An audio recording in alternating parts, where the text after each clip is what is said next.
Pastor Jeff. What's happening, man? It's been a minute, partner. It's been a month of Sundays, dog. Month of Sundays. Can I tell you where I've been? Where all have you been? I got locked up for betting on church services, man. I got hemmed up, man. I was betting on the bishops. I had parlays on the pastors. Over-unders. I had over-unders on the offering. Who isn't going to jail for betting right now, man? Listen, you start doing over-unders on them offerings right now, Doc, in this economy. Play the under. It's all the way under. I mean, who's not in jail right now? I don't know if you saw it. Two Cleveland Guardians have gotten indicted for throwing bad pitches on purpose. Was this 1922? Like, what is this?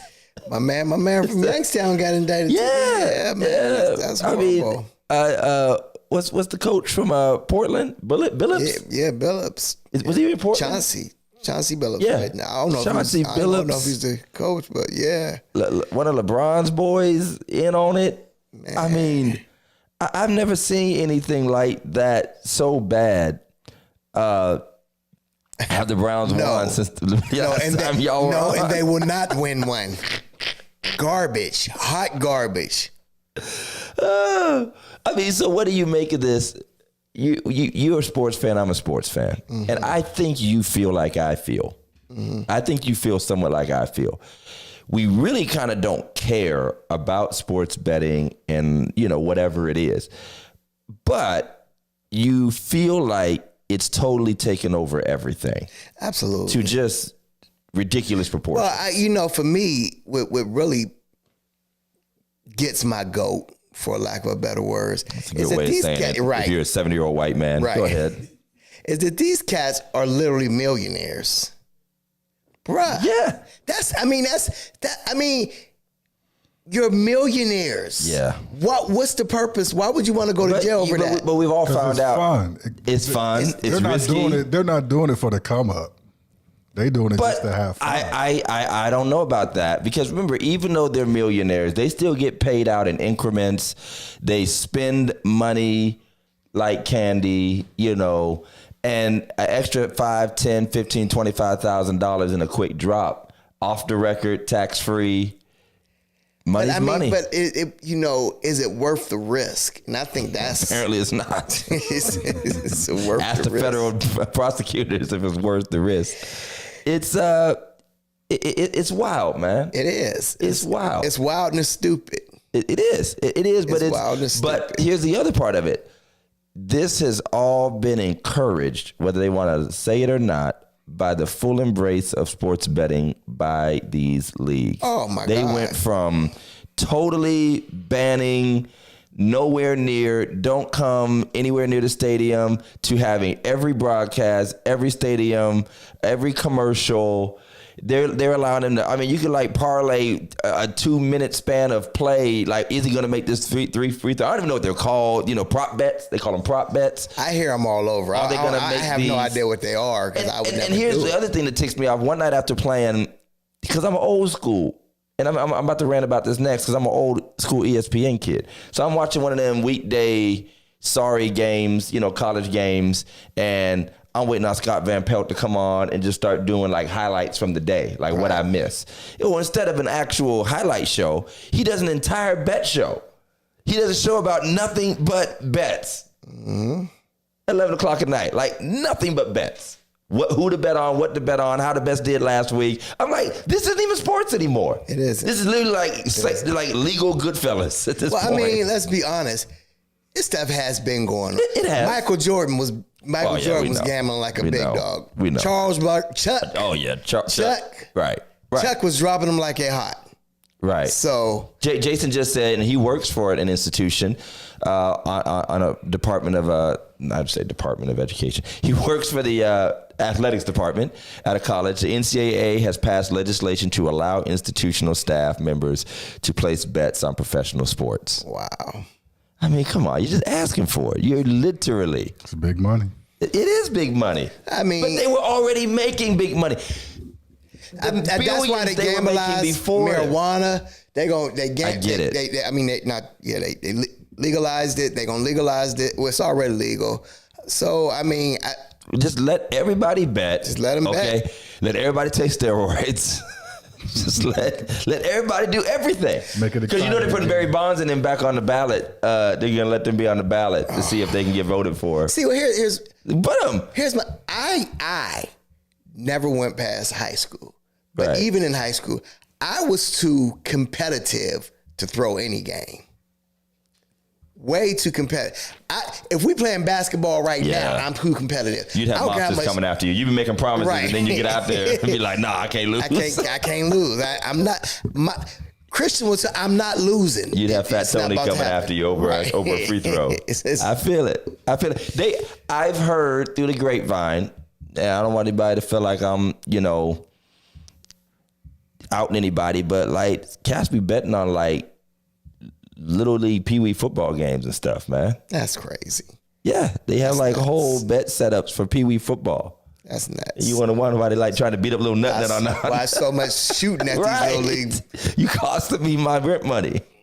I mean, it's out of control, man. But back to that idea. I'm telling you, we have had a slew of good ideas that could reignite interest in the church, and this could be the next one. We've already. This could be the next one. But listen, did we not already propose church free agency? Yes, like have a sir. real church draft and Yes. free agency? We proposed it. And it started right here. We have a copyright on it. Church free agency, church draft. Apparently, there's some people doing it already. They are. Behave. But why don't we just go ahead and bring prop betting into the church? You can over under on the preacher's sermon. So you gonna bet who gonna shout first? Who's gonna shout first? Who's gonna hoop? How long the preacher's gonna go over under 35-minute sermon? You know what I'm saying? What song the choir gonna What sing? song the choir gonna sing? How long is the deacon gonna pray? Which they can go fall asleep first? Which deacon's gonna fall asleep first? How many times is that kid gonna get saved in 1 year? How many? Get their life back to God? How many times the preacher gonna say, "Y'all don't hear me"? Y'all don't hear me. Y'all don't hear me. We gonna do church prop betting, man. It'd be great. It'd be great. If I could make a couple extra $100, I'd Bro, do I'll it. be on it. I'll throw a sermon. I definitely throw a couple preach lights in. Listen, I'll just throw a sermon, man. Forget my third point mysteriously. You know what I'm saying? Just mess it all up. Start putting David That's in how the the Lord well, gave me. Jonah on the ark. I'll mess it all up. How many times will the phrase "on today"? Thank you. On today. Only black people in church say that phrase. On today, on next today. week, on yesterday, on this afternoon. You ain't on nothing. You can't be on time Right. unless you on time. And most of y'all ain't on And most of time. y'all ain't ever on time for you to be on today.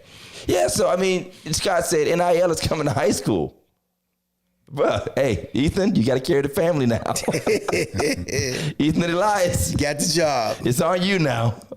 I mean, that's out of control, bruh. It's completely out. I mean, I liked it better. You know what? I like my sports. I like my NIL.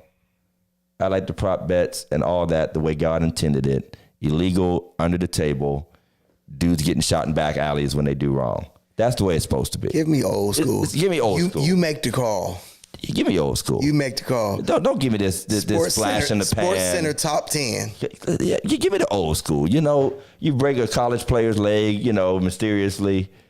That's, UNLV. Give me that. Give me that back. Lawrence Taylor Yeah. out the game and 5 seconds later Exactly. after the shot he back Give in. me that. Give me that back. Give me that good grimy gambling. I don't like all this. Is, I'm going through TikTok, and one of them came up where Chad Ochocinco. Ochocinco, yeah. Who did he try to run? He tried to run somebody, tried to block somebody. Ray Lewis. Ray Luke, man, that was he jumped out the way, I didn't never he? saw that before. Oh, he that made a was the business decision. funnest thing Yeah. in the world, man. Right. Oh, I loved it. Yeah, That was real knock yourself football. I liked life, especially as a preacher. I liked life when sin still looked sinful. Yes. Remember when the casinos were seedy and, now everything's just You used to have to go back in the back alley to get some weed or something. Now you can just go to a dispensary and wait in line with a sheriff escorting you in. With the drive. Well, everybody had to run all the way down to Mountaineer. Now you can go right over to Austin Town. Hollywood Right Casino, over to Austin Town. you know? Well, it's some betting places right up here on Elm Road. Yeah, that's true. Some right up here on Elm true. Road. You ain't got to go nowhere. You ain't got to go That's far. true. You got your power cord. Yeah, I do. We just gonna say that right in the middle of the Well, service. Jeff can just talk. Just have Jeff talk for a minute. Go ahead. Well, you know what? Let's just go ahead and jump into meme of the week. Let's jump into meme of the week. It's meme of the week time. All right. Meme of the week. Meme of the week. Welcome to Religiously Incorrect, ladies and gentlemen. Meme of the week. Meme of the week. Thank you. Send us your memes of the week. Meme of the week. Meme of the week. We are, these are all jokes. We are just playing. All right, y'all. So since we've been away for a minute, y'all know one of our favorite segments has always been Meme of the Week. And we Indeed. decided to kind of sort of double them up. Now, they have a shared theme. It's buy one, get one free. Buy y'all. one, get one free night. It's BOGO night. BOGO night at Religiously Incorrect. Okay, here's the issue. We are preachers. We are. Preachers have different types of music all throughout the day. Okay, you got your prayer music. Yes. All right, you got your worship and praise, obviously. Give me something straight time. Give me something, you know? Then there's the preaching music, Yes. but then there's talk and ministry music. This is usually you just talking, or maybe you just kind of ministering to someone, not necessarily loud or hooping or nothing. And you need that flow. Just a flow. So here's the new thing. We've been seeing some strange stuff recently, and I came across two different preachers that I could relate to. Now, I've got the baddest band in the world, so I never had these problems. But I've been to some churches. Bro, what's going on? What are you doing? What's happening? So let's play one and listen closely. My man's just trying to talk, make a few announcements. That's all. Butt up and come down to this church. Praise God. We're doing this because this is a new avenue. Please bring me out of the Cotton Club with your jazz chords. Praise God. We're doing this. We're talking about prayer and Bible study. It was that Ray's Boom Boom room. Waiter, tailor, what's going on here? During He this said, time bring of me out Bible, of the Cotton Club. He said, get me out of the Cotton Club. He said, I'm trying to talk about prayer. You talking about do-do-do-do-do-do-do. I mean, I get it. You know what I mean? Like, it's sometimes it's not necessarily bad. It's just lightweight distracting. Right. Because you're like, what's happening here? You know, is you say Ray's Boom Boom. All right, here's the second one. This one, the brother just trying to minister. I think he's prophesying to somebody, which, you know, okay, prophesy away. But here we go. Very intelligent. You have a lot in you, a lot of ideas, a lot of creativity. Don't get spooky. Stay anointed. Glory to God. You are awesome like that. Amen. That's my grandson. God of power in that thing. Yes. Touch your mind. He said, "Don't get spooky." It's the waving of the hand making them. Is that Yeah, that's how you make them. the Shanirobo That's how you. Sanda? At one point, he Yeah. said, "That's my grandson. He don't know what he's doing." He said, "Don't get spooky," but both of them are right. Sometimes you hear that in your ear when you're ministering or talking, and you're just kind of like, "Oh, here's the first thing." One thing can be, "That's not where I'm trying to go," or "That's not for this moment," Yeah. or "That's just weird." Well, I mean, and I understand them. I saw one the other day where I thought it was good because the guy just looked. He gave a look like, And he straightened them up. and I mean, he switched keys in a minute, you know. And I think that comes from the relationship between the musician and the pastor. Yeah. You know, and I think you have to have that. Scott said the first one was a soundtrack from Charlie Brown.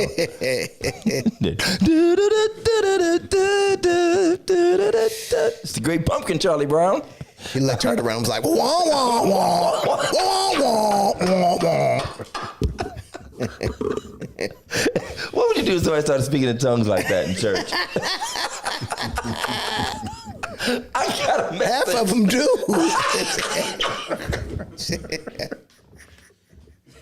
It sound like it too. Womp, womp, womp, womp. Is there an interpreter? Oh my goodness!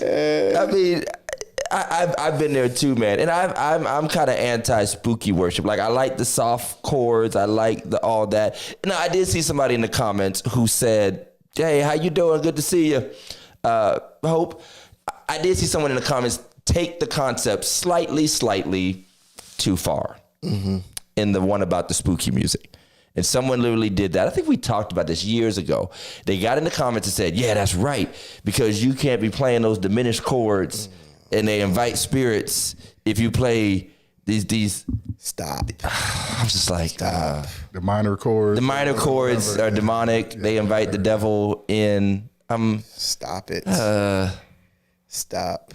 First of all, these people have. My son play minor chords every day on his little keyboard at home. That's why y'all got the devil in your house. No devil came yet. First of all, these people have obviously not listened to any type of music from around the world or classical music or, you know, some of the great composers, because, I mean, that's just a part of the musical repertoire. Yeah, but it's also just another idea, since I didn't have a chance to talk about Halloween, about people, saints just being scared of anything that sounds like, Absolutely. you know.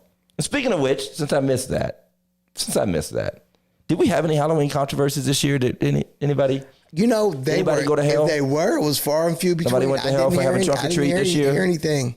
I saw one person. I had one on my timeline say, I thought, you know, what's going on with, I'm seeing all these churches Trunk or doing treats. trunk or treats. It's just trick or treat in disguise. Yeah. Yeah. I saw that one person. I saw some of those. And you know, we're always going to have one. I always take the time to call. I blocked most of the people who would, you know, just go into these rants and raves about it because it's silly. I had a funny one where they said something to that effect. I heard it on their service talking about what they were going to do and what they were not going to do. Okay. So they first said, we ain't gonna have no trunk or treat because it's just trick or treat in disguise and it represents the same thing.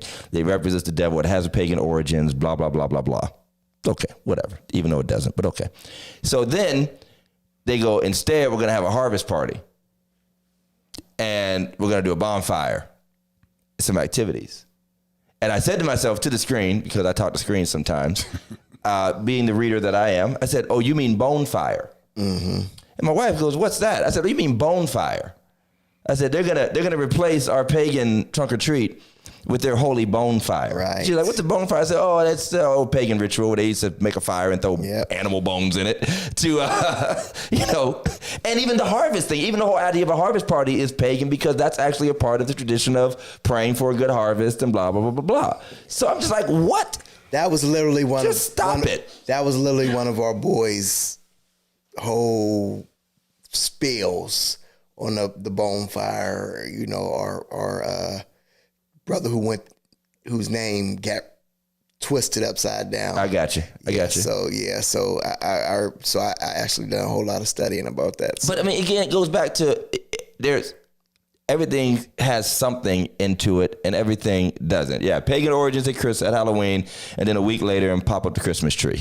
You know, so we're obviously picking and choosing. And then the other part, just to get off because I didn't get a chance to talk about it, is then you get into the imagery. Well, witches and vampires. And I'm like, okay, is it really that really for you?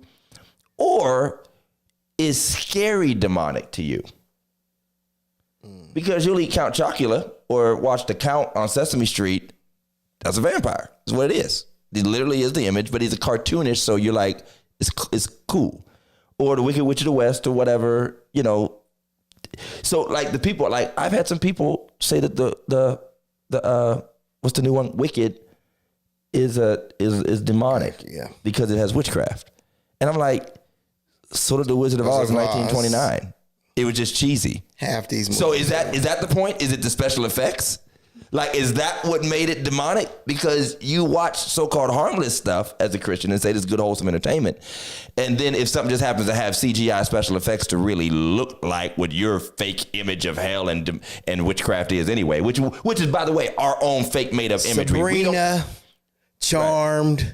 Yeah. Yeah. All of them. Well, some people don't watch none of that, like my mom. But, but if you think about it, though, that's my whole point, is that Christians make up an image of the demonic because we really don't know what it looks like. Looks like, literally visually. In the same way that movies will never tell you what aliens really look like. Right. Christians made up what demons and stuff look like, and it just so happens to be whatever Hollywood shows you. Right. It just happens to be that. So that's the thing that's crazy, because like there's no description about it. It says devil has red horns and a pitchfork or whatever. But I bet you if I put on a scary costume, look like one, they'd say I was the devil. That's just a made up image. It's completely. I would say just the opposite. If he's the, I would say that he's just as beautiful as everybody else. If he can really trick everybody the way he tricks them, he ain't coming with no horns. You ain't coming for Thriller, Miss Melanie. You're not coming for Thriller, okay? Thriller. Listen. The new Michael Jackson movie is coming out. The new Michael movie is coming out. Mike. Yeah. And we all gonna dress up and go see it. I'm gonna break my dress up, Billy, my glove. beat it jacket. I'm have my out. glove on. My zippers is turned green, but right, we're gonna still, right. We're gonna but no, I mean, I just wanted to get that out because I missed it. I missed it. Wanted to make sure we throw it out there. So, what else did we miss, man? Amen or no? Yeah, let's do. We're gonna do amen or nah. Okay, we're all out of whack, y'all. We're gonna do amen or nah. This is one of our newer segments where we watch a video of something happening in church. It's not meant to be a meme, but it is for us. And we decide whether or not. I was like, that's what Trump do. You want to do that Trump dance, the YMCA Trump dance? That's gonna be a mime at probably some evangelical churches. That's how they mime. Amen or nah is we show a clip, and can we get with this or not? Can we say amen to this, or is it nah? If this happened in your church, Jeff, nah. Would you say amen? I don't even know what it is, but it's not. It's about to be not. I ain't letting nobody Here we go. do nothing. Let's go.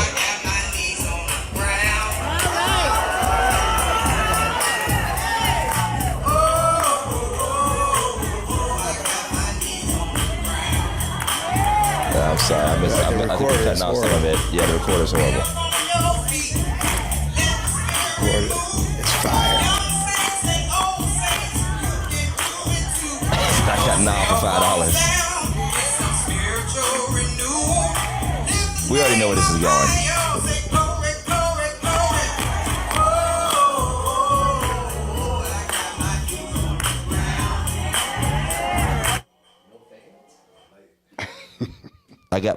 That's a no. That's a no? That's a no for me. I think all the dancers are over like 75 too on top of that. So, good and well, if they get their knees on the ground, they ain't getting back up. As soon as you ask me, can we? Nope. No.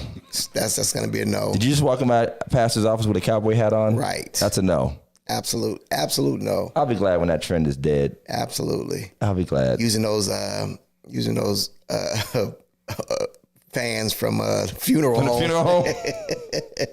Well, those are the first true flapping fans, because remember they used to get weak and had like the crease in them, and you be trying to fan yourself. They flap by themselves. If it doesn't have Sterling Williams Funeral Home on the back of it, I don't want that fan in my church. Listen, I don't want to hear boots on the ground outside of church no more. How about that? It's getting. I don't want to hear it at the party. It's getting there. Let it go. Let it die. He said, nah, only because it was cheesy. Pastor Robinson said, nah.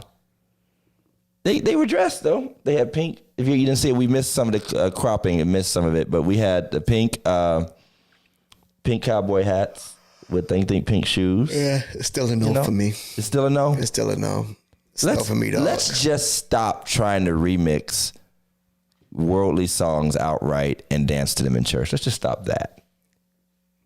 Stop that. Just do a Holy Ghost dance. How about it? It's just, if you can't do a Holy, Kirk Franklin already ain't saved. Just sing his music. He's already. Just wave your hands. He's already practically an R&B artist. What do he do? Stuff like Sexy Red and Cardi B now. Just play that if you don't. Why go through the time? Somebody went through the time to record that, change the words, and everything. They went to that. They took up somebody's time to create that. And they probably created the song just so they Debbie could do said, the blame dance. it all on Kirk Franklin. Blame it on the little guy, the Millie rockin' gospel artist. I still like Kirk Franklin. Well, you want to be Kirk Franklin. I still like Kirk. If you saw him in public, you challenge him into a dance contest in Walmart. So I definitely do a TikTok with him. You definitely do a TikTok with him?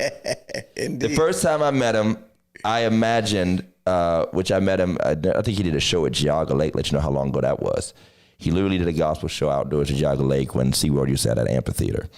And since I never met him, I can only imagine that meeting Kirk Franklin was something like meeting, what do you call it? Prince. Because as soon as he walked up, I was like, dog, this dude is small.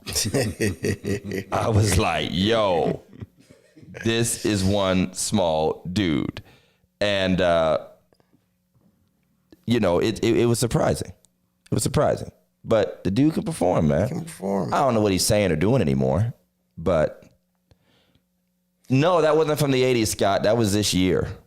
Marvin Sapp is dancing. No, he can't dance. No, he can't be. I'm going to have to find this video. No, I refuse to accept Marvin Sapp might have been there. He might have done like, you know, he is a Q or whatever he is. Well, yeah, that is true. That's a whole other show we got to do. There's a lot of, including my bishop, you know, he's a Q. Okay, I didn't know that. I'm definitely not going to hell now. I mean, if he's a Q, I can do whatever I want. I'm definitely.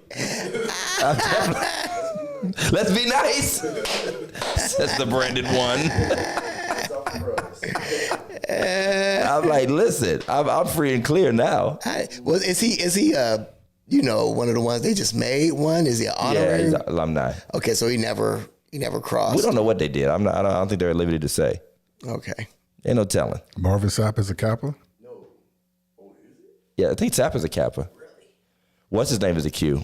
The other, William Murphy. William Murphy. Well, that's what I was thinking of, William Murphy. I wasn't even thinking of Marvin Sapp. Yeah, Marvin Sapp is a Kappa. Marvin Sapp He seems Kappa-ish. Marvin Sapp, Sappa, Kappa, it goes together. We've seen Sapp. We've seen Sapp him here a couple times. I got Kappa Sapp vibes. ain't dancing. I got Kappa vibes from Sapp when I met him. Oh, Lord have mercy. I knew he was Kappa before he was Kappa. My Lord, my Lord, my Lord, my Lord. All right, are we doing our ad? Yes. I'm gonna have to wing it because I can't find my notes, but I'm so good at it. It doesn't matter. We want to thank our sponsors, Annex Events. Are you having a party, a function, a get together, indoor, outdoor, anywhere? They can take care of you from tents, tables, chairs, tablecloths, special decorations, even party machines and different fixtures that you will need to make your event special. Everyone unique in his own way, catering to your needs. They even do delivery and pickup. If you have an event anywhere in the Mahoning Valley, call Annex Events at 330-979-2909, or look up Annex Events online. And I can tell you, they have been a vendor for our church. They were providing tables to Mike's Sinful event the other night, and they have been excellent in all of their ways. And don't forget, you saw the picture of it, the party igloo. We call it the party igloo, the party dome. They are them. The Diddy Dome. They are them. The igloo of pleasure, whatever you want to call it. What you call this Diddy Dome? The Diddy Dome. The Diddy Dome is available for rent. So check out Annex Events, and we thank them for being a sponsor. If you'd like to be a sponsor, you can always email us at religiouslyincorrectpodcast@gmail.com. So it's been a minute, man. It has. And I know you want to go back, but I got to start. Go ahead, man. Just one thing. I got to start with just one thing. We just chatting today. I saw it. My wife actually showed it to me. There's a lady. I don't know if you heard about this. There's a lady who called, I think it was 50 churches. Was it 50 churches? It was 26 when I saw it. 26 churches. It was 26 when I saw it. It's probably more. Saying that she wanted baby food, and only like 4 of them had responded or something like that. And talked about the rest of them, you know, hung up on her and stuff like that. I mean, I just wanted to, first of all, just give me your thoughts. I got some thoughts. Give me your thoughts on that. When I came across it, it was on X, Twitter. And it was like 26 she was claiming at the time. And she said she was going to keep doing them. So I trust it went to 50. She said that only one church and a mosque because somebody started saying, or try other religions, try a mosque. And I think like a Buddhist temple, which I didn't know they had secretaries in Buddhist temples, but okay. That they, were willing to, and I don't know what the engagement was or what the arrangement they agreed to was. I have mixed feelings about it, but I'll tell you the first feeling that's little off the beaten path, but I thought I kind of appreciated that white evangelical conservative Christians are good for something, because they were very defensive of the church. Mm-hmm. And they were just making arguments that we don't even know how to make. And I was just like, bruh, maybe we do agree on some stuff, But a lot of them were just talking about, first of all, if you work in this space, you know what it's like to get these calls every single day. I know because we do. Absolutely. If you work in this space, we know what it's like for our doors to be knocked on. Everybody just ran out of gas down the street. Everybody's ran. You want to buy some gas? No, I'm straight. I just want some money. Right. So we know, especially if you're a hood, and I don't know what churches she called. If you're a hood church, you know all the games. All the games. All the scams. Matter of fact, you know how valuable baby formula is on the street. I mean, you know that some of this stuff has street value. So they were very defensive, but my overall take is that churches are, first and foremost, primarily churches. And the secular understanding of churches is like, you're just a Salvation Army or a Red Cross that just happens to have church once a week. Right. When really it's the exact opposite. We're really, in the grand scheme of things, 85%, 90% churchy worship, teaching, whatever. And then 10%, and I'm not talking money, I'm just saying effort, focus, time, preparation, just that assistance, benevolence kind of stuff. And for some reason, when it comes to the Christian church, we just don't accept that. Absolutely. This is just a place of teaching, preaching, learning, fellowship. And then your charity, like I said this morning about SNAP, starts at home internally, rights and privileges, and all that stuff. And then you do as you can, when you can. And so the idea of just being a repository where you just get called, you don't have it. We call Joel Osteen. Okay, well, I can't answer for Joel Osteen. Can't answer for their church. But I bet you they get this so much. So what's your take out of this? I'm right with you. I think, especially if you call one of the smaller churches in the hood, the first question they're going to ask is, are you a member? Are you a member? That's going to be the first question. First of all, half these smaller churches don't got a secretary. You're going to get the answer machine, pass his cell phone. They don't got it. Welcome to Missionary Baptist Church. If you don't call on Wednesday, if you don't call on Wednesday night at 7 o'clock, listen, during the Sunday service, morning, you are not going to get anybody. You can hear the phone ringing while he's teaching, and like a little light goes off in the corner to let you know that the phone's ringing. Absolutely. Was I the only one raised on a church like that, where you can see the light go off in the corner and let you know the phone ringing? And then second of all, like you said, we are used to church scams. Listen. I think you correct me if I'm wrong. I think it's Ephesians 4. It simply says, what's that scripture? I don't know what you're saying. I don't know the Bible. What made you think I knew the Bible? Because I was a pastor? But I didn't know what you're trying to say in Ephesians 4 about. It's just, I'll look it up because I want to be intelligent. Please look it up, because I know I set my mind. I got scripture, but can't remember what it is. But we used to these church scams where people just coming in. We're no longer children. We're no longer children. I got you. By every wind of doctrine, whereby men in the cunning. We're wiser than you think we are. We're not stupid. Now, that's not to say that everybody who calls is a scam and all we're doing is looking out for scams. Right. I think it's really more about scarcity than scamming. There's only so much.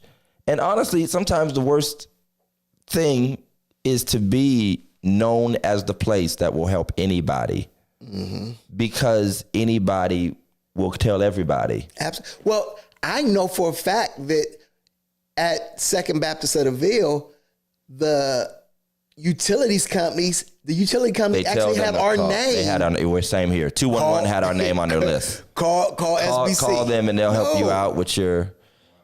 Yeah, we're on charity list, and when these SNAP benefit things happened and they started putting out the food banks, and I actually emailed one agency that put out this list. I said, please remake that list, not on behalf of just me, but everybody, because you're portraying us as like a constant food pantry, food bank.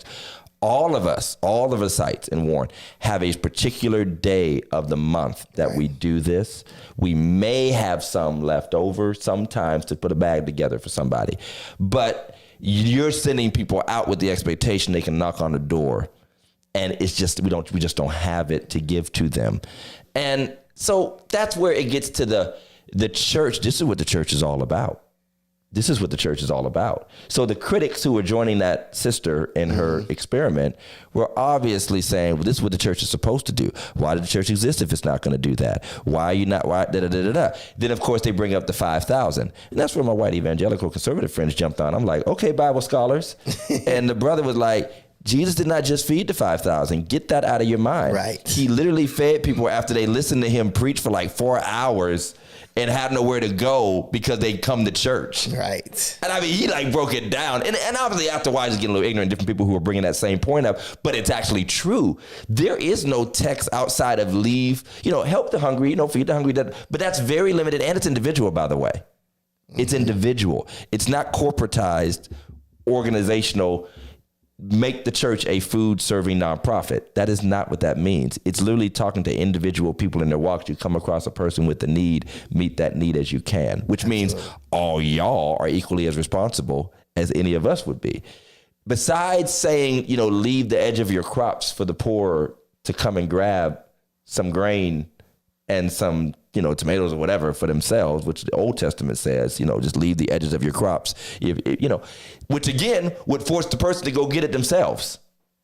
It would force the person to go dig up the potatoes or cut the wheat and go do it themselves, that widow or whoever. Let me ask you, Yeah. do your offering envelopes still have benevolent on it? We've taken that off. Just We have missions because nobody knows what it means. right. No, I'm joking. We have a benevolence fund. We don't do benevolence. Number one, these are, once again, church words. Nobody knows what it means anymore. Nobody knows what benevolence means anymore. That's just not a common word.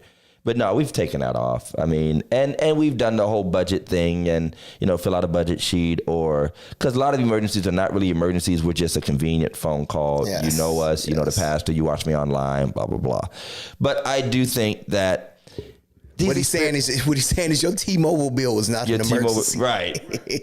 Your T-Mobile bill, your cable, It's your not an Hulu, emergency. your Hulu cut off, and you can't watch Guilty. I can't watch. Right. Whatever it's called, it's not an emergency. And churches will tell you to go to a different church, and nobody wants to hear this, but because we are the predominant religion, and we are obviously the most up for criticism, because somebody actually said, I bet you, why don't you go and mock and criticize? Because she only called one mosque. She's like, call every mosque, tell, and then say all the nasty things you would say about the church about them. Because the funny thing is they'll call them. If they don't get an answer, they won't say much about it. Mm-hmm.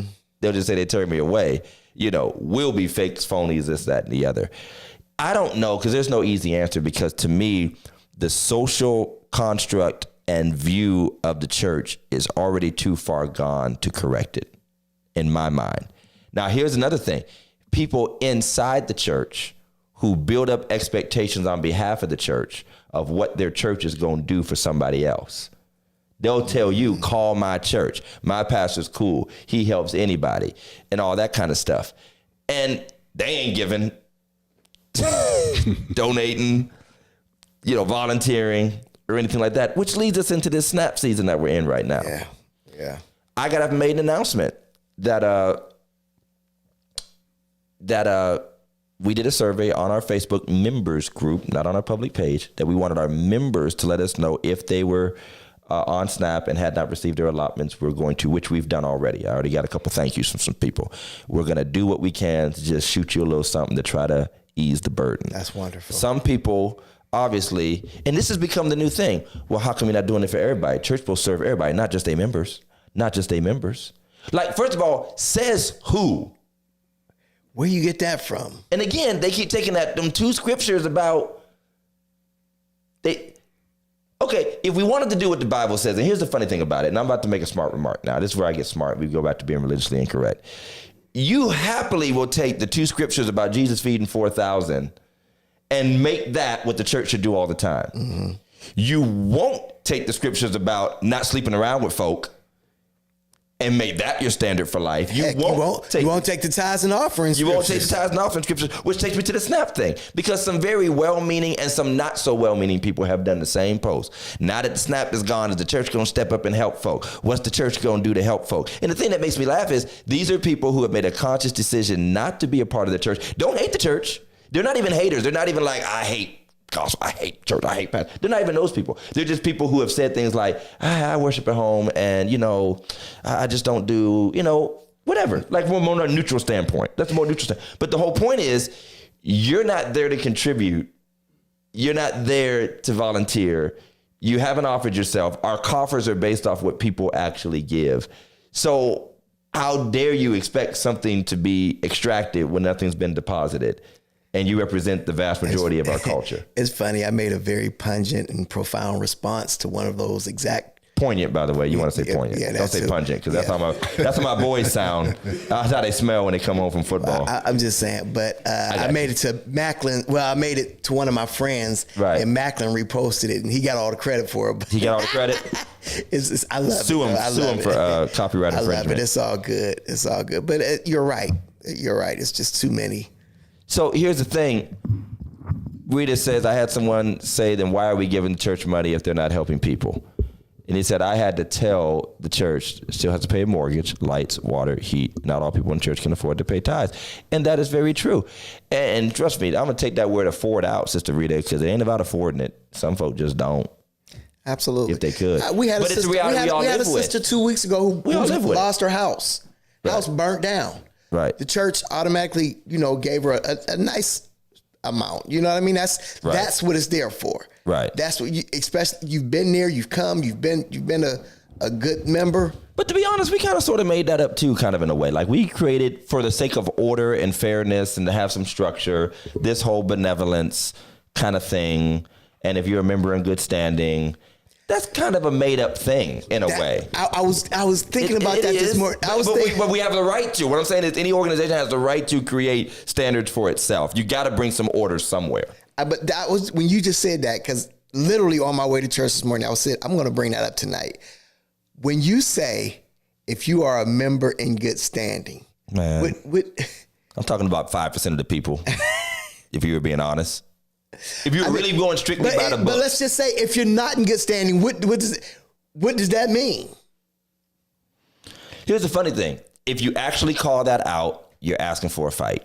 Absolutely. That's the truth of the matter. Absolutely. If you actually called it out, if you really did, and any church has ever been in that position, especially our good old Baptist churches, you know exactly what that feels like. If you actually do, check the books. Check the books. If you actually do pay attention to who ain't been to church in 6 months or 9 months or a year. Whether you know it or not, people... You're going to get cussed out in the church meeting. That's what's going to happen. Whether you know it or not, people watch what you do to other people. Mm-hmm. And they will throw it up in your... Well, you just done it for such and such. Oh, yeah. Oh, they tell them. Oh, yeah. They tell them. They plot and tell them. And Rosalind, by the way, who is she's our food coordinator for our church. I mean, she's nervous. And I was going to put a post up about this. She's nervous about our monthly food giveaway, which is the week before Thanksgiving. We're going to try our best to get the extra, you have some turkeys or hams or whatever and all that kind of stuff. But here's the other part of this. People are so cruel and demanding to the people they expect help from. Yeah. And I'm really praying for anybody who's over any sort of food bank or church or benevolence ministry, because the truth of the matter is folk are nasty. And I don't understand how you can be needy and nasty at the same time. And I mean, they drive up. Or maybe we just have rules that we have to go by. And some of them are out of our control. Some of them are from prior experience. Perfect example, and Sister Rosalind can, hey, we're going to do one bag per household. Well, I got more kids. I'm sorry, we're going to do one bag per household. It's just the way we're trying to stretch it. We're trying to serve. Well, y'all ignorant. Y'all won't help. Y'all ain't helping like I want to be helped. I got another person in the car. Or back to scamming. Man, well, I got a friend that needs a turkey too. Why are they here? No, but I'm going to take it to them. No, you're not. You're going to put it in your freezer. And it'll be there next Thanksgiving. But it's just like, be kind to people. A lot of times they're just following rules. And again, this either comes down from the people that supply us. Usually there's a lot of rules behind it. You can only do this. You can only do that. Set some bags to the side. Da, da, da, da, da. Here's another one Rosalind dealt with. I'm about to say it because she can't. People who volunteer just so they can get something out of it. Some people volunteer just so they can get there first. and get the good bag of potatoes. Pass the rotten ones out. So I'm definitely saying, number one, be kind. Number one, be kind. Number two, don't be picky. You get the bag, man. I mean, what you get. And number three, understand that nobody, no agency, no church, no nonprofit, no effort. We're going to do something if this continues even through the city. We're going to do our voucher thing even through the city. Nobody has enough to make up for the billions of dollars that's expended every month. Yeah. That, let's be clear, here's the part you don't want to talk about, that you were probably wasting a lot of that money when you were getting it. Well, a decent percentage of people. Not everybody. But I see it enough on Facebook that, I'm selling some stamps. I'm selling stamps. Buying them crab legs. Hey, you buy what you want, but what you got is what you got now. It's funny. You said you get what you get. Yeah. I was at a little trunk or treat. I was giving out some, I bought big bags of those chips. Don't nobody want the corn chips. Nobody wants the corn. You gonna get these corn chips. You gonna get these harvest chips. You gonna get these in your bag. You gonna get these Harvest Sun chips. Before you get these Doritos, you gonna get this whole grain be stuck in your teeth for 3 months. You gonna get this. Can I have no? Just shit. No. Salt and vinegar for the pastor. Salt and vinegar. Salt and vinegar is for the ordained clergy only. The rest of y'all Negroes get Fritos. As soon as I opened up, I was like, this the one that ain't going to, I'm putting these out first. You get whole grain wavy Lays. Take the Snicker with it. So, I mean, yeah. So I really want us to be understanding, and I'll die on this hill. Churches, and a lot of them, funny thing about it is they do a lot they don't say. Yeah. I've watched people, when you pastor for a while, here's how I know as we're getting older, Jeff. I've been admitting lately that one of my biggest battles is cynicism. And now I understand why some of the old preachers are the way they are. Because once you've helped so many people and they turn around and badmouth you, or once you've done what you can do and it's not enough, or whatever, or they just disrespect the faith in a lot of ways, and misrepresent what you've done, act like you've done nothing. I mean, I've watched people literally who we fed and kept going be the first ones to join these stupid Facebook post comment sections where it's just, the jokey joke, stealing all the money. And I'm like, I can't steal all the money because we gave it to your family last month. What are you talking about? Why are you even joining? You can just be quiet. Why are you joining? I've watched people get the official benevolence from the church. The official. I need a check. I need this paid. And then hit up about 10 different members privately and silently. And one hand does not know what the other hand has done. And sometimes you find out 6 months later, everybody then sacrifice. I've had instances where people will go to families in the church, tell the families what the church didn't do for them after we'd already done to them to get something out of them.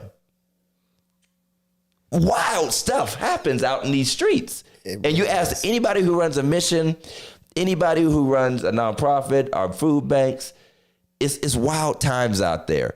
And I'm not saying everybody out there, people are hungry, people are hurting.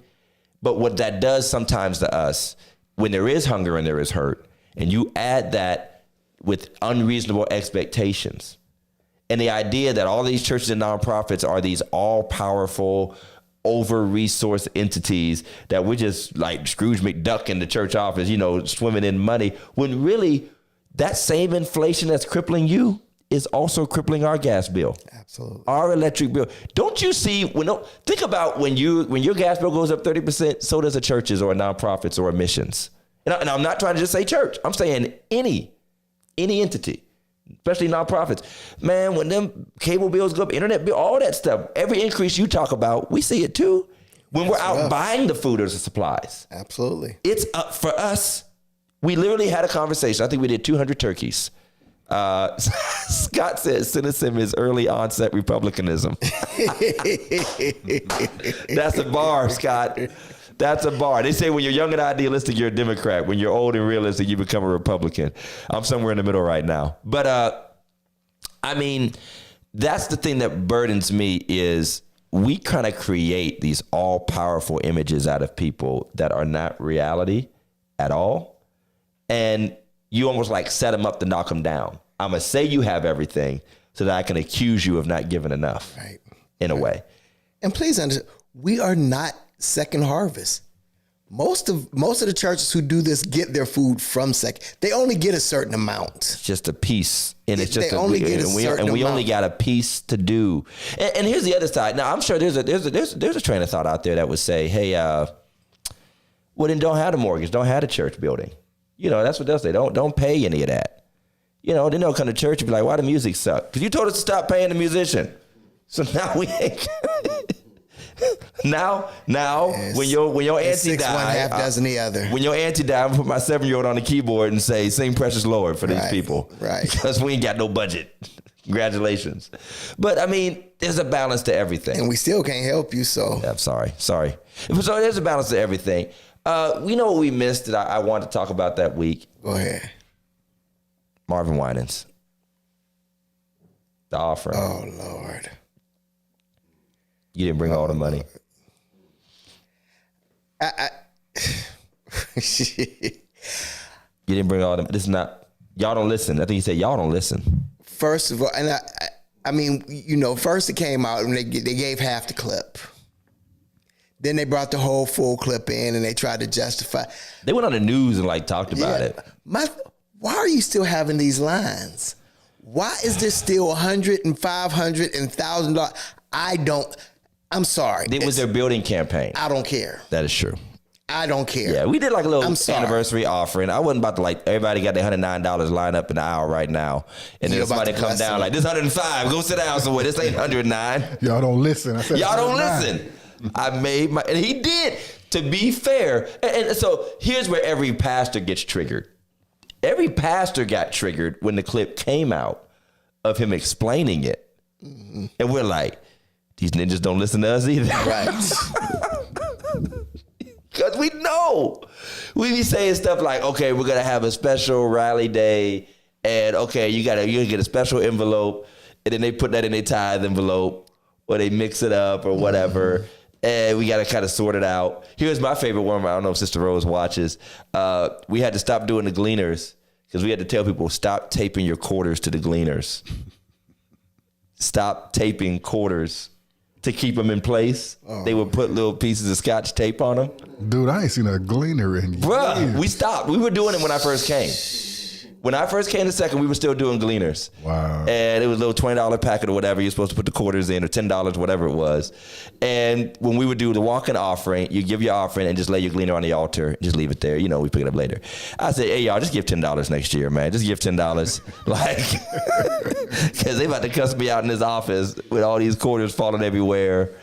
And Trump about to abolish quarters anyway, so I mean, we ain't even gonna have quarters pretty soon. We're gonna have bit tithes. We're gonna have Giant Eagle was doing double or nothing for crypto tithes for pennies. Yeah, they trying to get. I'm about to do a parlay on pennies. Carolyn said that was me, Pastor. But yeah, here's my thing. We need to take these long offerings off of, especially those types of offerings. At this point, especially if you are pretty good ministry, you should have a graphic or a video up or something. People should up there in the offering time. Cut away. Now, a funny one, and I'm going to call him out. I'm going to call him out because I love him. I love him, and Lamar already came and sang for us. Mm-hmm. But one service I was watching online, it was Community Church of God in Christ. And y'all just stopped at Church of God in Christ, and you already know where this is going. But they did a cutaway and put a graphic up. And I swear I came back like 45 minutes later and that graphic was still up on the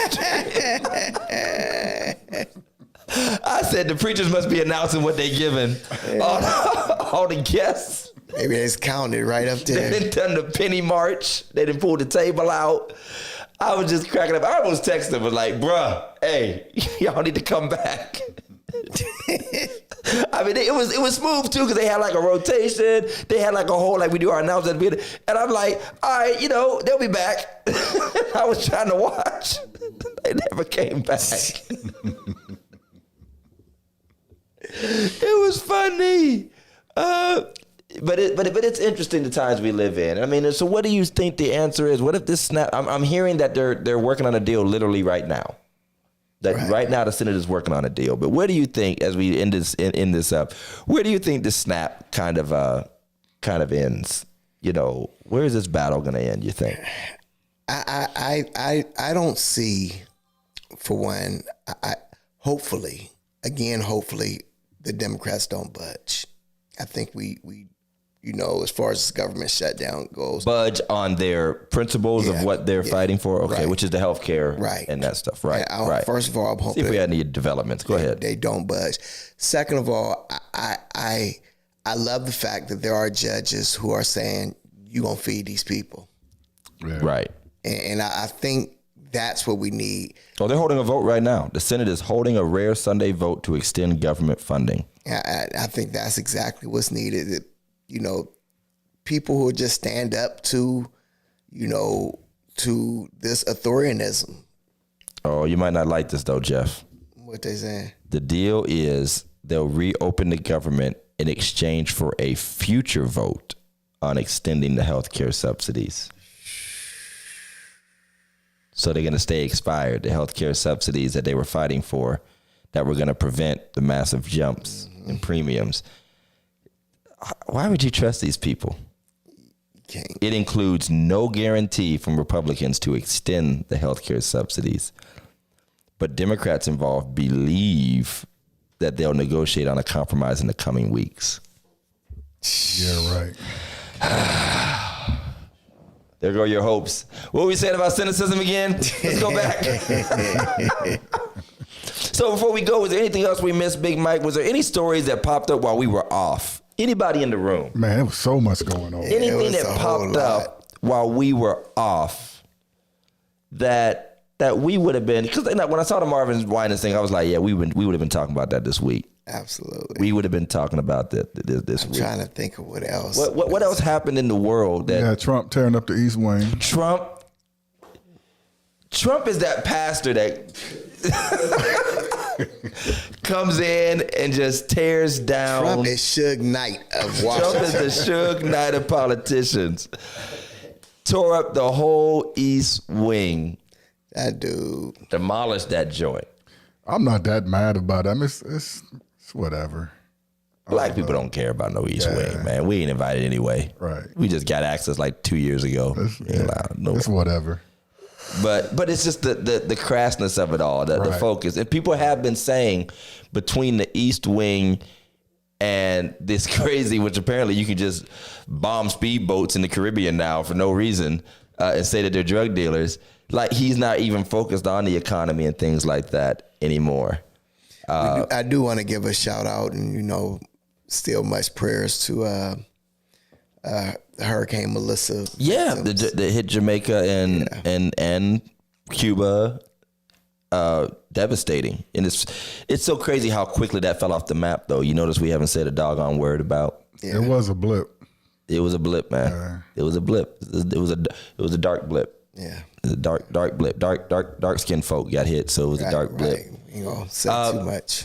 East Wing is destroyed, and I mean, what else? I got stuff didn't need done on my house, so I ain't worried about the East Wing. Get the East Wing. Can we do the East Wing of the Stanford? Listen. What else have we missed, guys? I mean, I want y'all to take us out on this. Is there anything else we missed out on in the last? Boz just missed a field goal from 30 yards out. That's a first. Cleveland. We got a safety? Sucks. They got a safety on us. Yeah, they got a safety. Trash. 22 hostages returned. From where?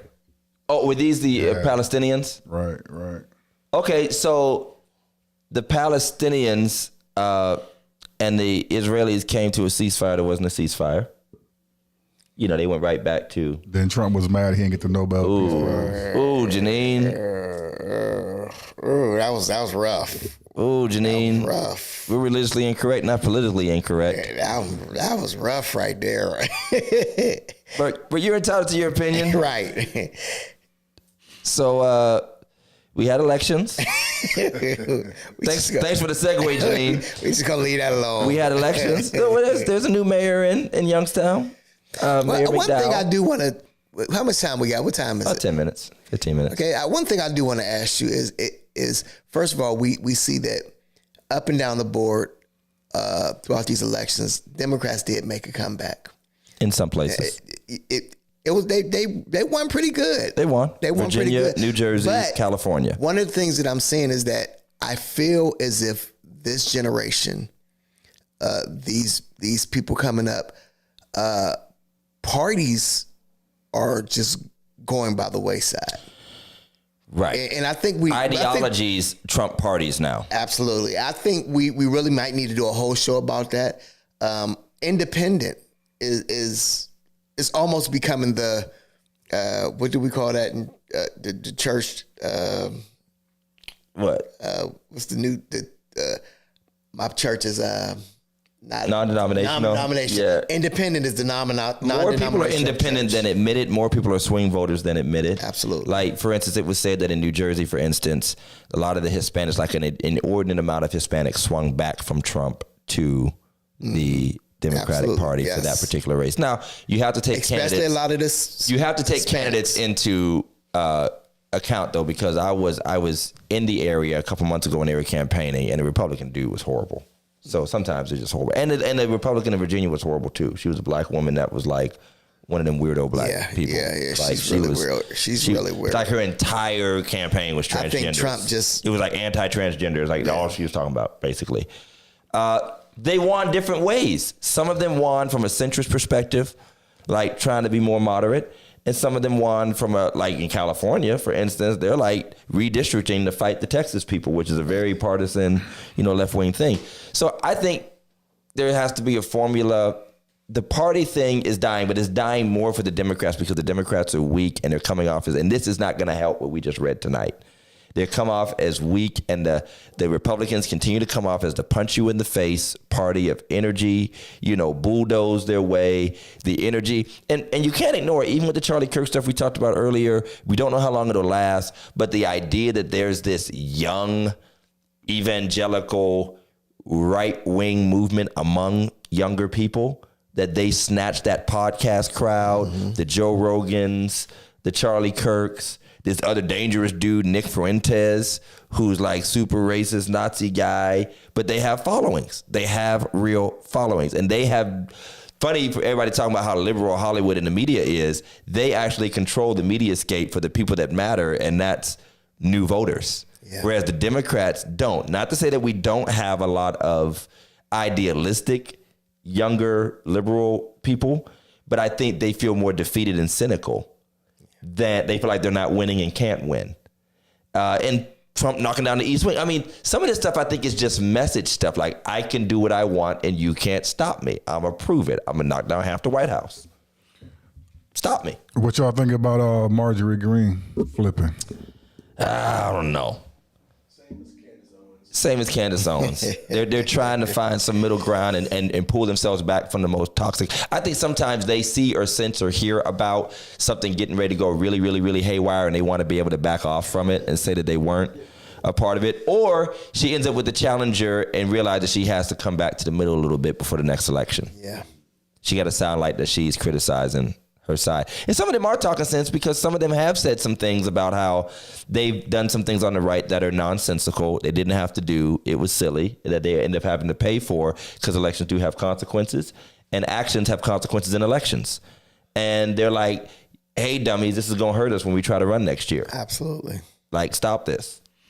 So they want to come out so that they can have the sound bites and the clips to say they spoke against the shutdown and said that the Republicans shouldn't have let it go that far and it should have thrown a bone. And they want to be able to say they said it. Yeah. So it's a weird time. Everybody is excited about the New York mayor. You know who's not excited about the New York mayor? Honestly, a lot of New Yorkers. They think he's too left-winger. They think he's too left-wing. They think he's too left-wing and that he's not going to be able to fulfill his promises. Most of the black pastors I knew were pro-Cuomo. Wow. I've got a lot of friends in New Jersey and in New York in that area, and they were like, yeah, this dude's about to take us off a cliff. They're like, we don't mind if you harass a few ladies as long as you're moderate. Hey. And that would be pastors, right? Yeah, all right, Clinton done it. You like the ladies. Clinton done it. But you can preach good, so.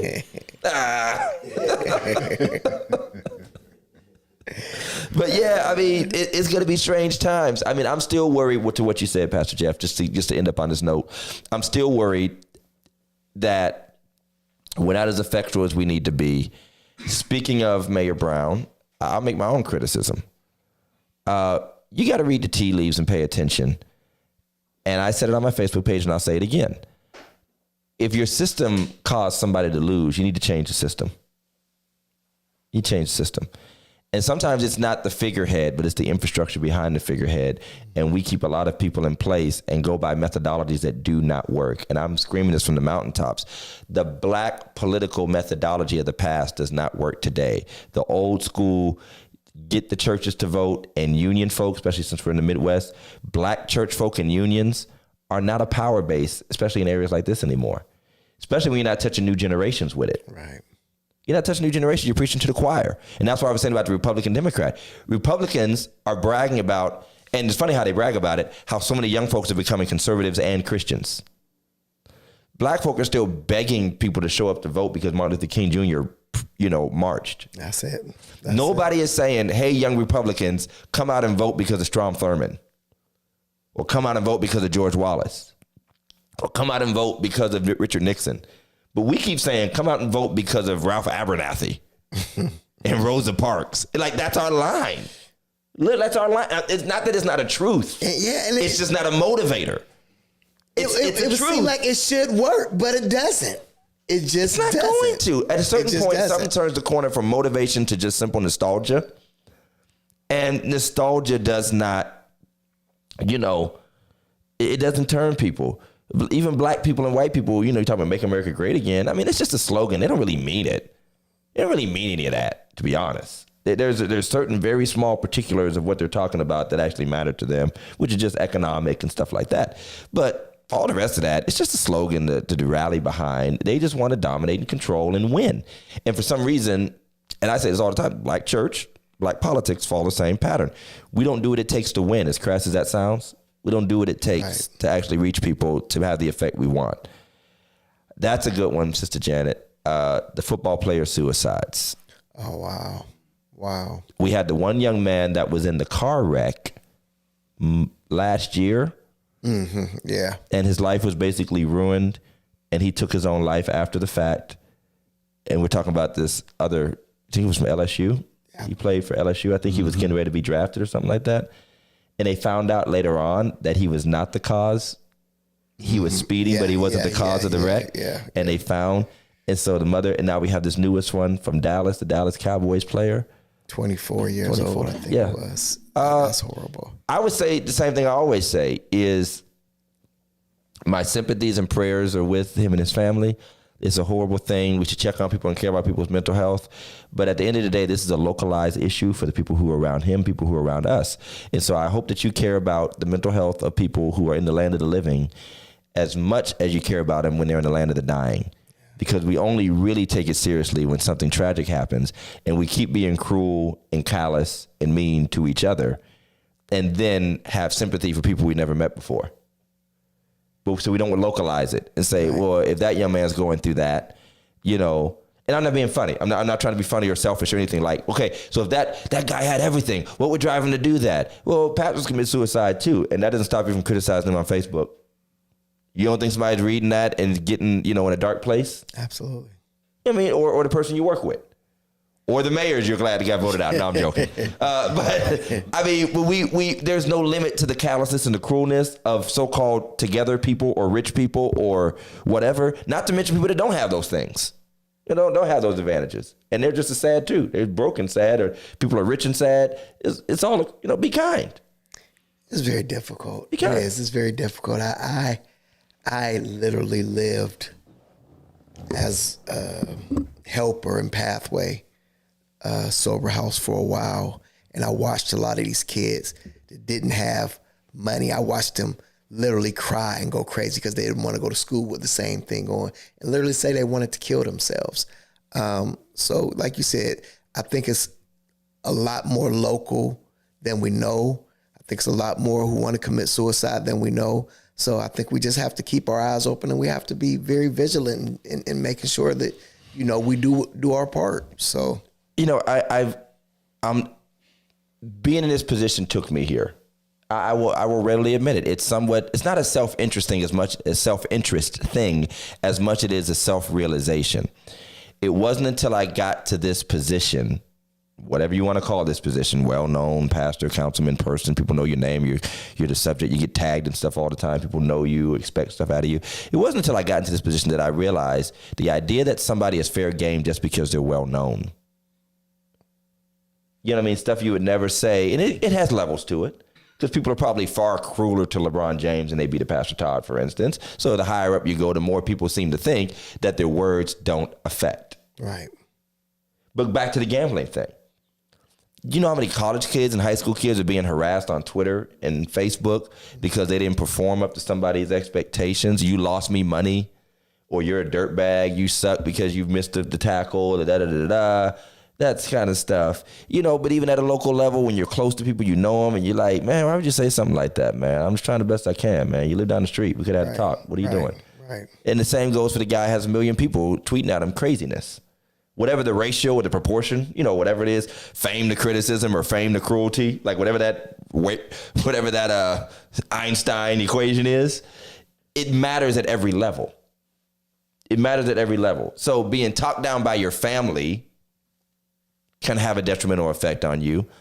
And millions of people who will never meet you calling you a scumbag. Absolutely. And saying that they'll visit your house and kill your family and all this other stuff because you missed a field goal kick, or you disagree politically. And then it turns into real violence, which one? Shane. As a survivor, thank you for your transparency, Shane. Brought on from what Pastor Jeff just mentioned. I can say that we need to stay connected to each other. You never know when your random kindness might be the reason someone stayed. Scott said, but LeBron gets paid to wear those Nike shoes. It's very important to be nice, Pine, because you never know what people truly go through and the battles they have to face. And that literally is everybody's facing a battle. Everybody. The snap thing. I don't even get mad at the embittered people who are talking about what about the folks that don't get snapped. I just empathize. Because some of it's just, I want to make a point. But there's somebody really drowning who didn't qualify for something. And they're watching all this attention get laid on people, and they deserve the attention and the help they need, but they also could never get help. Or they're always questioned. Or, I don't have papers to prove I'm on the system, but I still don't have enough. And then on the flip side, it's like, we can't do it all. And that's why it's a community issue. It's a community problem. Down in Steubenville, our mission shut down, the men's mission. Oh, really? The men, literally. Terrible. And I'm like, what can we do as a church? Maybe we can open up 3 days a week for 3 hours, and you know what I mean, and maybe be a charging station. Obviously, we don't have the capabilities of allowing people to sleep over. You know what I mean? But at least during the day, we can maybe let somebody come in and sit down, charge up their phone. You know what I mean? It's what do? You know what I mean? People lose hope, and it's hard out here, man. So we all got to come together and make a difference. Now, here's what I'll say and kind of end on this. This has been a long time standing thing, and I'll say it all the time. All of us at some point or another will go through a time of lack and a time of hurt. And all of us at some point, usually, blessed, if you want to call it that, or somewhat comfortable. Heck, it could just be you came into a few dollars you didn't have before. We always joke about tax time. A couple months we'll all be talking about tax time. And I mean this with all my heart to my SNAP recipients, to my people who have taken advantage of the food banks, or maybe you called a church, maybe you got help from an agency. When you get a piece of money, remember them. Yeah. Remember them in March. And nothing wrong with taking your kids to that amusement park you couldn't go to before, catching up, getting some furniture. Ain't nothing wrong with that. You want a bigger TV, knock yourself out. We're all gonna do a little bit of something. The necessities and luxuries that you couldn't normally get. But I would just say, if you can't do at a certain point in life, then remember those people who did for you. Right. Give back to that church when you can. Yeah. Try to be a giver. Give back to that nonprofit. And I never just say church, because the church isn't the only ones. Remember, you can donate to a mission. You can donate to a food bank. Remember, when you get those emails or those text messages, or you see the kettle outside the mall or whatever, that once upon a time, you were taking from those resources to help your family along in a tough time. And so when tax time comes, and I know everybody's not balling out all the time, but sometimes the church be pretty big, and I'd be pretty jealous. You know, and, and they're like, I got $12,000. All right, we'll break off the church $150, $200. You know, you probably, and I'm not marking, we're religiously incorrect, so I don't care. Some of these people probably not giving all year long anyway, because they're not able to, right, or it's not a first priority with their needs. So if you can, throw a little piece and say, hey, you know, I got it right now. I could do something. Because this is a perfect example of that. Everybody's stretched. And people feel some kind of way, man, when they was out in the cold and it'd be winter, breezy, they passing out frozen turkeys to people and all that stuff. And then in a week, you at Mountaineer when your snap come through and you take your family on the flights to Disney. They be like, yo, hey, can you help out with our fundraiser? I can't help. I can't. I ain't got it. Church folk got it. Hey, church folk hurting too, man. Them fixed income members. Listen. Them subsidies going up. Indeed. Donate to Mariah. Hey, let's give some shout out. Shout out to Second Baptist, 109 years today. Shout out to the man of the year, Coach Mike Ingram. Coach Mike Ingram, the man. Brought him to tears. The myth, the legend. We made him cry and then we took the plaque back like, gotcha! Gotcha, boy! Man of the year, Coach Mike Ingram, more than deserving. Also a very successful Sip and Paint, which I've already suggested that he rename the Sip and Paint the Sip and Sip. Because it was just the Sip and Sip, Sip and Sin, the Sip and Sin, and Sip some more. But it was a good time for a good cause. For kids and adults. Big shout out to Mother Mary Marsh. We know you're lurking out there. Yeah, you knew we was going to be talking about sinful stuff, but 80 years is a blessing. We know Mike and the family is glad to have you in their life. She's a blessing to Second Baptist in our lives. Big shout out to Mo with the One organization that's got the Christmas in the Community event coming up. They're one of the people that you can donate to and support. They're going to be doing she's sponsoring meals. I think $25 you give, and that'll provide a family meal. All right. Shout out to the city of Warren and Flying High and the Action Food mobile market that's going to be, if this shutdown extends, we pray it's over and they fund this stuff, but if it extends to Wednesday, we have legislation that I wrote because I'm a loving, caring person. I wrote the legislation on council to provide food vouchers to up to 500 families in the city of Warren if, by chance, these SNAP funds are not restored by then. So there's a lot of positive stuff, man. A lot of shout outs, a lot of good stuff going on, man. So we missed a lot, but we're back in the saddle, man. We're back in the saddle. Big Mike, anything you want to share? And Coach Mike? That impact of TSA and now how long these lines are. Bruh, don't fly anywhere. Mike just got his flight canceled. Did he? See, I made it back from Bowling Green, Nashville area just in time. I was literally praying like, Lord, just let him come to work one more day. Let them come to work. Just they can get my bag. They can put my bag on and leave. How long you supposed to go to work with no pay? I wouldn't, man. How long? Let's ask Clay. We got somebody in the house. Can you hear me? We just want to put him off camera. We want to slide next to Mike. Come on. Yeah, let's slide next to Mike. We actually have. We got Mike's cousin. Introduce your cousin. You know, the federal government over here. Yeah. Catch that, Coach. Behind him, make sure that. Go ahead, slide in. We're going to hear from a furloughed worker. We have a furloughed worker in the house. That's why he's here at the show, because he ain't got nothing to do. He ain't got to go to work in the morning. Exactly. I'm working for free. I'm like a pastor. They didn't put the offering on. They didn't put the offering on. You know what I mean? So I feel your pain sometime, you know? So tell us about what it's like. How long would you go to work? You got to fix that curtain, bro. You messing up the whole set. I've been, it's been 2 weeks without a check, so I'm the one that has to go in. I have to go in due to the nature of my job. Okay. It's something to, the expectation is to fulfill your work, but they're not fulfilling their portion. I'm out really working for the free right now, so it's humbling. This is highly classified. Can I tell the people what you do? You can tell me where I work.